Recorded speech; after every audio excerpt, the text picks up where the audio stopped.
Assalamualaikum warahmatullahi wabarakatuh. Waalaikumsalam warahmatullahi wabarakatuh. Bismillahirrahmanirrahim. Alhamdulillahi rabbil alamin. Wassalatu wassalamu ala ashrafil anbiya'i wal mursalin Sayyidina wa maulana Muhammadin wa ala alihi wa ashabihil mujahidin at-tahirin, amma ba'du. Saudara-saudara kaum muslimin rahimakumullah. Pada pertemuan terdahulu kita sudah membicarakan orang-orang yang menjadi teman-teman setan dalam kehidupan di dunia ini. Maka pada pertemuan kali ini kita akan membicarakan tentang siapa yang menjadi musuh-musuh setan di dalam kehidupan. Dengan satu catatan, berbahagialah mereka yang menjadi musuh-musuh setan, tetapi celakalah mereka yang menjadi teman-teman setan. Bagaimanapun juga di dalam kehidupan ini, apabila orang telah memproklamirkan bendera permusuhan kepada kita, maka kita tentu seharusnya bersikap waspada dan mawas diri. Demikian juga iblis dan seluruh bala tentaranya yang terdiri daripada setan-setan. Mereka telah mengibarkan bendera permusuhan kepada Nabi Adam dan anak cucunya, kepada kita umat Rasulullah sallallahu alaihi wasallam. Akan sengsara dan celaka jika kepada iblis dan setan yang telah nyata-nyata mengibarkan bendera permusuhan itu kita mengadakan toleransi, mengadakan kerjasama dan menjadi budak yang memperturutkan kemauan daripada iblis dan setan. Siapa yang menjadi musuh-musuh setan dalam kehidupan ini? Inilah pertanyaan berikutnya yang diajukan oleh baginda Rasul kepada iblis. Hai iblis, kalau teman-temanmu adalah seperti yang telah engkau jelaskan tadi, sekarang cobalah beritahu saya, siapa di antara umatku yang menjadi musuhmu dalam kehidupan ini? Atas pertanyaan ini, iblis laknatullah menjawab, ya Rasul, musuh-musuhku di antara umatmu, pertama, anta ya Muhammad. Musuhku yang pertama adalah engkau, wahai Muhammad. Kenapa iblis mencatat Nabi Muhammad sebagai tokoh nomor satu dalam deretan musuh-musuhnya? Mudah difahami. Pertama, keberadaan Rasul merupakan rahmah lil alamin, rahmah bagi lingkungan. Yang kedua, beliau berfungsi menyelamatkan manusia dari tempat yang gelap gulita, dari tempat kesesatan menuju tempat yang terang benderang, penuh berisi petunjuk dan hidayah dari Allah Subhanahu wa taala. Maka menurut iblis, inilah manusia perintang pertama atas segala daya dan usahanya menggelincirkan manusia ke jalan yang dimurkai oleh Allah Subhanahu wa taala. Kalau kita baca sejarah, risalah yang dibawa oleh Nabi Muhammad ini memang merupakan risalah yang membawa rahmah bagi alam sekitarnya. Ada sedikit perbedaan dengan risalah-risalah sebelum beliau. Sepertinya risalah yang dibawa oleh para rasul terdahulu itu mempunyai efek yang langsung pada kehidupan di dunia ini. Nabi Nuh misalnya menyampaikan agama. Hai umatku, ini agama. Umat menentang, turun banjir yang menenggelamkan orang-orang kafir. Azab diturunkan pada waktu itu juga, pada saat nabinya masih hidup. Jadi azabnya itu jenis cash, kontan. Nabi Soleh, hai umatku, ini agama. Mereka menolak, turun gempa bumi yang amat hebat menggulung orang-orang kufur. Nabi Musa, hai umatku, ini agama. Mereka menolak, sebagian ditenggelamkan di Lautan Merah, sementara sebagian lain dikutuk menjadi monyet-monyet yang hina seperti diceritakan dalam Al-Qur'anul Karim. Lain dengan Rasulullah sallallahu alaihi wasallam. Bagaimanapun kurang ajarnya umat yang dihadapi oleh beliau, bagaimanapun menentangnya jamaah yang dihadapi oleh beliau, azab tidak turun sepanjang beliau masih hidup. Ini merupakan jaminan dari Allah, wa ma kana Allahu liyu'azzibahum wa anta fihim. Allah sama sekali tidak akan menurunkan azab selama engkau wahai Muhammad masih hidup di tengah-tengah umatmu. Jadi keberadaan Nabi Muhammad merupakan jaminan keselamatan bagi umatnya.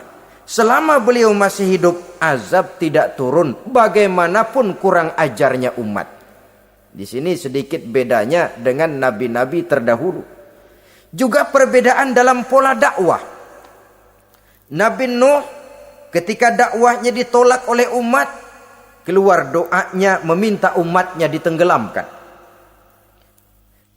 Tetapi Nabi kita ketika dilontari batu oleh umat, malah beliau mendoakan umatnya agar memperoleh hidayah.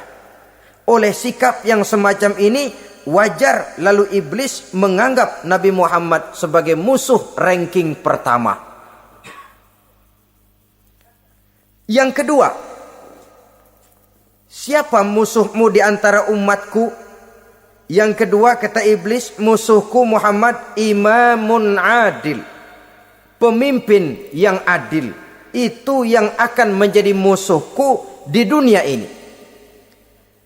Putus asa iblis menghadapi pemimpin yang adil.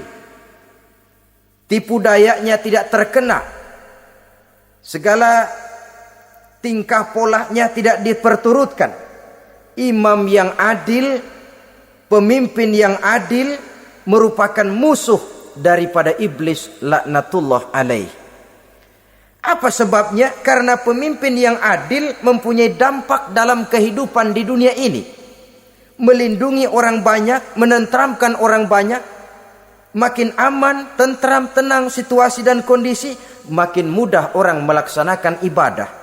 Makin tekun orang melaksanakan ibadah, makin dekat dia dengan Allah. Makin dekat manusia dengan Allah, makin jauh dia dari iblis. Sebab dua hal ini selalu kontradiktif. Jika kita jauh dari Allah, tentu dekat dengan iblis.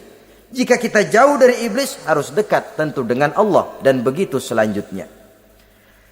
Dalam kaitannya dengan kehidupan kita sekarang, saudara-saudara, disinilah perlunya mempersiapkan manusia.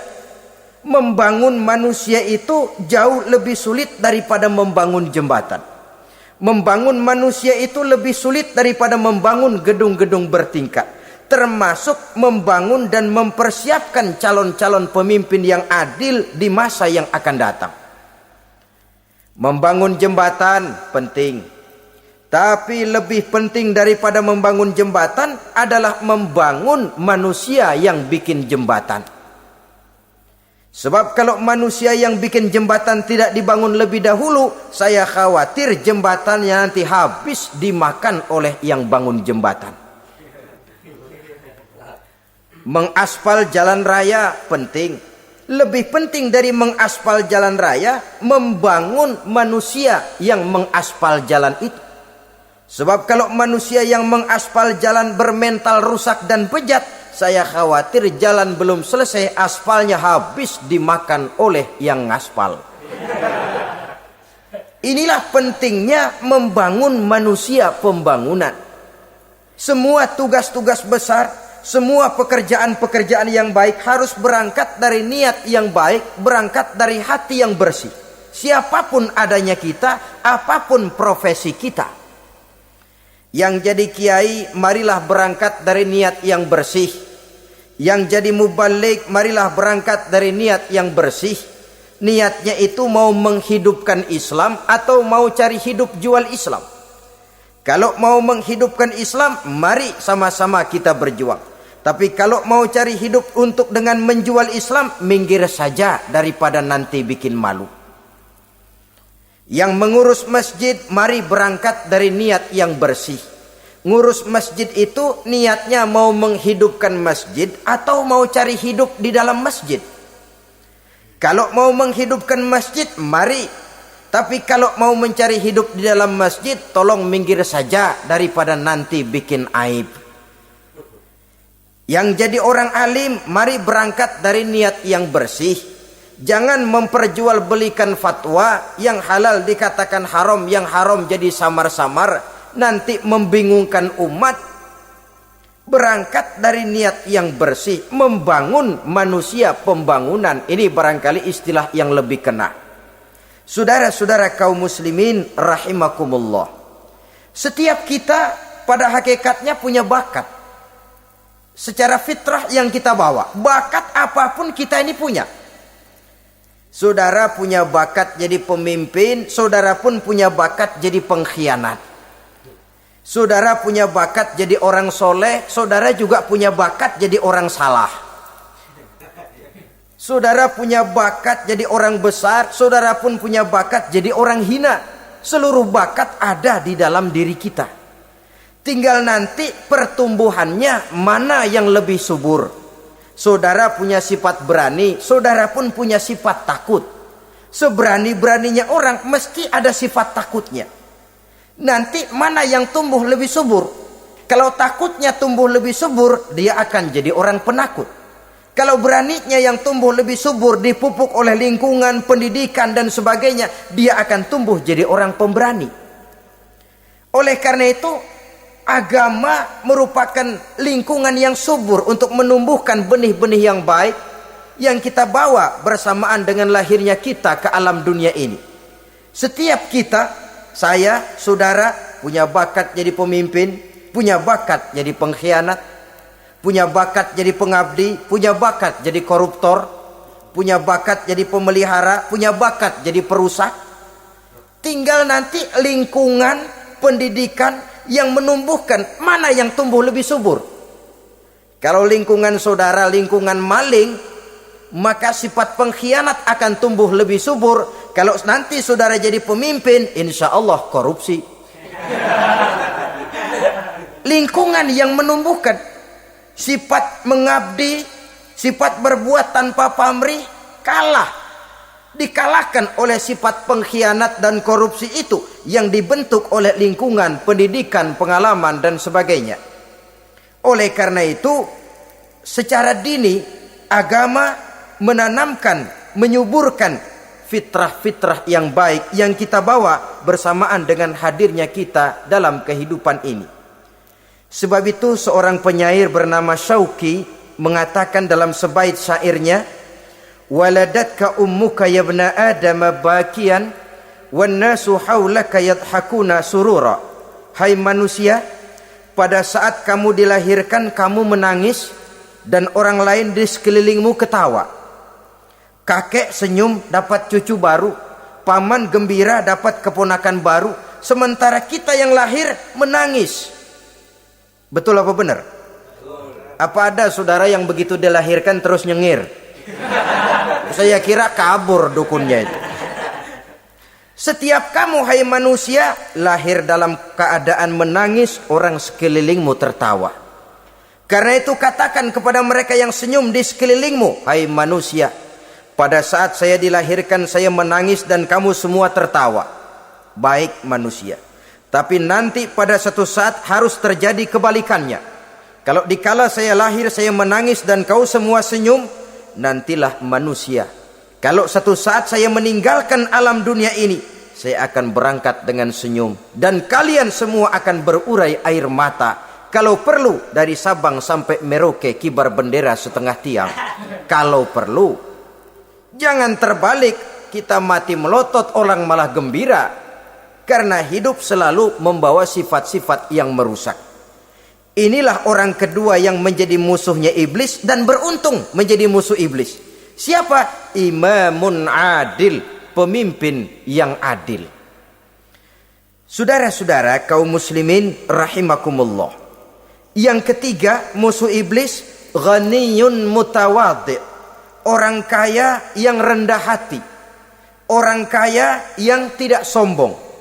Kaya apa saja, baik kaya oleh karena ilmu, orang yang kaya karena ilmu disebut orang alim.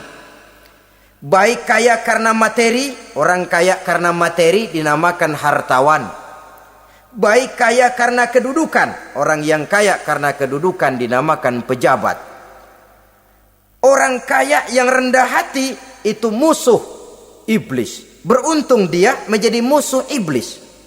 Iblis tidak senang ada orang kaya tidak sombong. Tapi iblis paling senang kalau ada orang kaya sombong. Lebih senang lagi iblis kalau ada orang miskin sombong. Masya Allah. Orang kaya sombong, walaupun iblis senang, orang masih bilang pantas saja dia sombong, kaya apaan aja punya. Udah miskin sombong, kira-kira yang disombongin apaan? Dalam segala bentuknya sombong ini Allah tidak senang. Tapi iblis senang. Kenapa? Karena sponsor sombong iblis. Kan yang pertama kali sombong iblis toh. Ketika disuruh sujud kepada Nabi Adam, dia nggak mau. Ini kesombongan pertama yang terjadi dalam sejarah. Ketika ditanya kenapa kau tidak mau sujud iblis? Saya kan dibikin dari api, Adam dari tanah. I am the best. Saya lebih hebat daripada iblis, daripada Adam. Adam baru kemarin dibikin, saya sudah lama. Kata Allah, kamu sombong iblis, ini surga bukan tempat orang sombong, keluar. Terusir dia dari surga. Jadi kesombongan pertama adalah kesombongan yang dilakukan oleh iblis. Dan dia tanamkan itu kepada kita supaya jadi orang sombong. Karena itu sombong ilmu Allah nggak senang, tapi iblis senang. Mentang-mentang ada ilmunya. Nih, satu-satunya ustadz di sini ya. Semua mesti ngaji sama gue. Kalau nggak ngaji sama gue, Islamnya kurang tapi bener.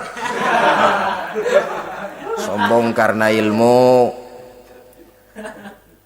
Sombong karena pangkat. Mentang-mentang pakai bintang di pundak, jalan pundak duluan.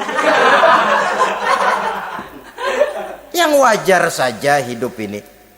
Sombong harta pun begitu. Kaum muslimin rahimakumullah. Orang kaya yang rendah hati dimusuhi oleh iblis, tapi dicintai Allah, dicintai Rasul, dicintai malaikat. Caranya bagaimana? Kembali kepada satu kesadaran bahwa pada saat terlahir ke alam dunia ini tidak ada yang pernah kita bawa. Kalau sekarang kita punya rumah, punya kebun, punya kendaraan, punya pabrik, punya segala macam benda, apa itu? Titipan. Pada suatu saat akan diambil kembali oleh yang menitipnya. Kalau titipan itu pandai kita jaga, pandai kita syukuri, titipan akan makin banyak. Sama juga kita dalam kehidupan. Kalau orang bisa kita percaya, saya mau pergi ke luar negeri, rumah saya titip kepada tetangga. Saya pulang dari luar negeri, isi rumah tetap, tidak berkurang, malah dibersihi, malah disapu, dihilangkan kotorannya. Tentu bukan main syukur saya, girang saya. Akan bertambah kepercayaan saya untuk menitipkan apa saja. Ini makna la in syakartum la azidannakum wa la in kafartum inna azabi lasyadid. Kalau kamu pandai bersyukur, aku tambah nikmat. Tapi kalau kamu ingkar, azabku teramat pedih. Artinya apa? Nikmat bisa berubah menjadi azab kalau kita tidak pandai mensyukurinya. Ma'asyiral muslimin rahimakumullah. Orang yang kaya ilmu lalu rendah hati, tidak selalu ingin menonjolkan diri. Ini kadang-kadang yang tanggung ini yang bikin berabe. Alim bener enggak, geblek bener juga enggak. Yang sedikit-sedikit mau nonjolin diri. Kalau enggak jadi imam enggak mau ke masjid. Enggak jadi imam enggak mau ke musola. Pokoknya kalau enggak jadi imam marahan sama musola. Macam mana? Saudara-saudara kaum muslimin, rendah hati. Tidak selalu ingin menonjolkan, sebab orang yang selalu ingin menonjolkan dirinya biasanya orang yang kekurangan kepercayaan kepada kemampuan dirinya sendiri. Dia selalu ingin dinomorsatukan. Dia selalu ingin ditempatkan pada ranking teratas. Dia tidak percaya diri. Orang yang percaya diri dapat bersikap wajar dalam kehidupan. Begitu juga kaya karena harta, dengan menyadari bahwa harta bagaimanapun banyaknya titipan dari Allah. Pada suatu saat akan kembali, dia harus dimanfaatkan sesuai dengan kehendak yang menitipnya. Begitu juga kaya oleh karena pangkat, kedudukan dan jabatan. Pada suatu saat jabatan itu akan hilang dari diri kita. Karenanya sering saya jelaskan bahwa pangkat di dunia ini yang paling tinggi pensiun. Titel yang paling akhir almarhum. Saudara setuju atau tidak, titel itu akan saudara dapat.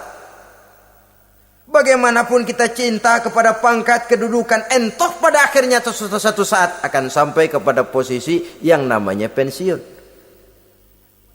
Kalau sadarlah kita kepada pemikiran ke arah sana, maka untuk mencapai kekayaan, baik kekayaan harta, kekayaan kedudukan, tidak lalu menghalalkan segala cara untuk mencapai tujuan, tapi dibatasi oleh norma dan kaedah yang harus dia taati, baik kaedah agama maupun kaedah bernegara. Inilah orang ketiga yang menjadi musuhnya iblis, orang kaya yang rendah hati, orang kaya yang tidak sombong. Yang keempat, saudara-saudara, tajirun shadiq, pedagang, pengusaha yang jujur. Iblis gedek betul,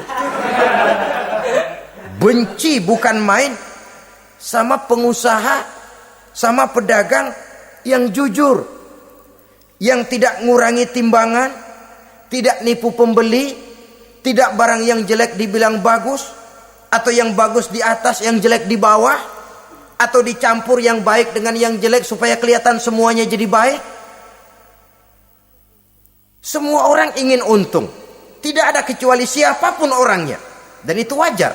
Setiap manusia ingin mendapat keuntungan, kalau perlu dengan modal minimal mencapai keuntungan maksimal, seperti yang diajarkan oleh teori ekonomi. Itu kan yang namanya produktif kan. Satu usaha dinamakan produktif, bagaimana kita mengeluarkan modal minimal bisa mencapai keuntungan maksimal. Silakan. Bahwa manusia ingin untung itu insting, naluri, fitrah. Tidak ada orang yang mau rugi. Tapi cara mencapai keuntungan itu yang membedakan antara seorang muslim dengan yang bukan muslim. Sudah pernah saya sampaikan, apabila kaum pengusaha, para pedagang sudah dijangkiti penyakit yang tidak jujur, yang akan timbul adalah kekacauan ekonomi. Kekacauan ekonomi bisa menimbulkan revolusi sosial, dan revolusi sosial merupakan kiamat satu generasi. Semua kericuhan hampir bermuara dari perut, dan itu ekonomi. Orang nodong perut, orang korupsi perut. Ya walaupun korupsi kalau sudah kelas kakap tidak lagi sekedar urusan perut. Ya perut apa yang diurusin kalau korupsinya miliaran itu? Perut jin barangkali. Saudara-saudara kaum muslimin rahimakumullah. Oleh karena itu, pedagang yang jujur, pengusaha yang jujur, ini merupakan musuh iblis. Iblis tidak senang kalau ada pengusaha yang jujur. Iblis tidak senang kalau ada pedagang yang jujur. Tapi iblis akan tepuk tangan kalau pedagang sudah selingkuh, kalau pengusaha sudah nipu. Ada orang bilang, sekarang mah kalau jujur-jujur bener nggak makan apa-apa dong kita.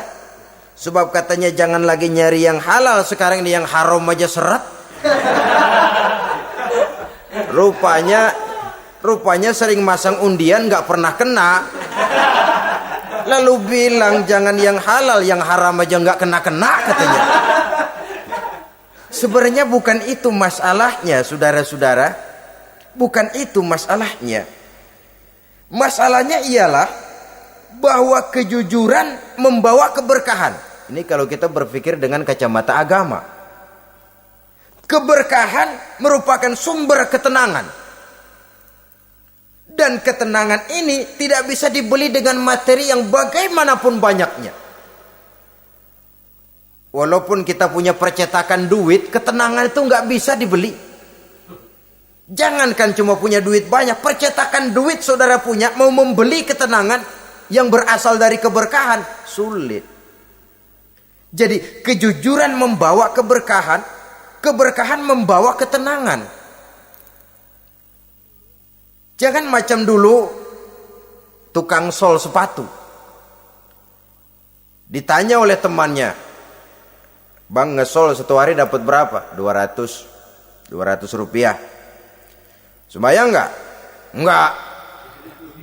Islam? Islam, kalau Islam mah. Kata temannya, "Sembayang dah, kali aja besok dapat rezeki lebih banyak." Yang benar, iya. Sebab kalau orang sholat itu Allah dekat, nanti rezekinya ditambah. Beneran? Bener. Subuh sembayang dia. Habis sembayang sarapan, berangkat ke tempat dia ngesol, mangkal. Dari pagi sampai jam 11 belum ada juga yang ngesol. Mulai bimbang hatinya. Katanya kalau sembayang rezeki tambah. Tadi sembayang subuh sampai gini hari belum ada yang ngesol. Cobaan kali. Sabar. Datang sholat zohor. Habis zohor nunggu lagi, belum juga ada yang datang ngesol. Udah mau pulang hampir maghrib, baru datang satu orang dandanin sendal jepit putus.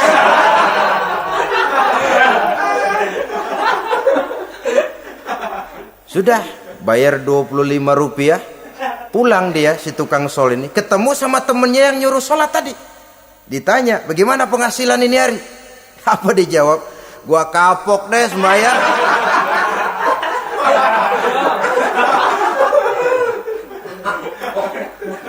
Kemarin nggak sembayang dapat 200, sekarang begitu sembayang jigo.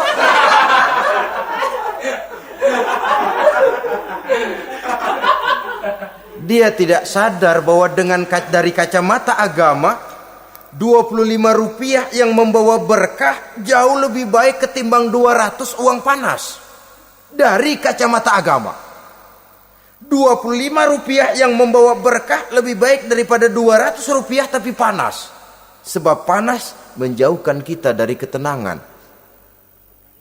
Itulah sebabnya maka pedagang yang jujur, pengusaha yang jujur menjadi musuh setan dan beruntung. Sekarang jadi pengusaha jujur-jujur nggak dapat proyek, Pak. Kalau nggak bisa semir semur. Padahal agama sudah menjelaskan ar-rashi wal murtashi finnar. Orang yang nyogok dan orang yang disogok dua-duanya neraka. Kenapa? Join termasuk ta'awanu 'alal ismi wal udwan. Bertolong-tolongan dalam berbuat dosa dan kesalahan. Kalau hadiah, lain hadiah. Kalau sodako, lain sodako. Tapi yang namanya semir, suap, ar-rashi wal murtashi finnar. Saudara-saudara kaum muslimin rahimakumullah. Jadi pedagang yang jujur, pengusaha yang jujur merupakan salah satu roda perekonomian. Kegoncangan ekonomi akan menimbulkan dampak sosial yang sangat luas dan kompleks. Yang pada giliran puncaknya, dampak paling negatifnya, dia sanggup menggerakkan terjadinya revolusi sosial. Bukankah sebagian besar gerak hidup manusia dimotivasi oleh keinginan untuk mempertahankan kelangsungan hidup? Dan kelangsungan hidup artinya mulut. Mulut itu artinya perut, dan itu artinya makan. Setelah itu mungkin baru pangan, baru sandang, baru dia berpikir pakaian dan sebagainya. Jadi karena dia merupakan penggerak roda ekonomi, pedagang yang jujur, pengusaha yang jujur mutlak diperlukan dalam kehidupan ini. Sebab sekali lagi, kejujuran akan membawa keberkahan, keberkahan memberikan ketenangan dalam kehidupan. Oleh karenanya kita umat Islam, biarin duit kita banyak, asal berkah. Itu tentu idealnya. Ketimbang dikit tidak berkah, lebih baik ia banyak, ia berkah. Dan keberkahan itu datang lewat kejujuran. Kejujuran ini sudah dicontohkan oleh Rasul pada saat beliau berniaga ke negeri Syam. Dikala berumur 9 tahun, bahkan dikala berumur 25 tahun, seketika membawa dagangan Sayyidatuna Khadijah yang kelak jadi istri beliau.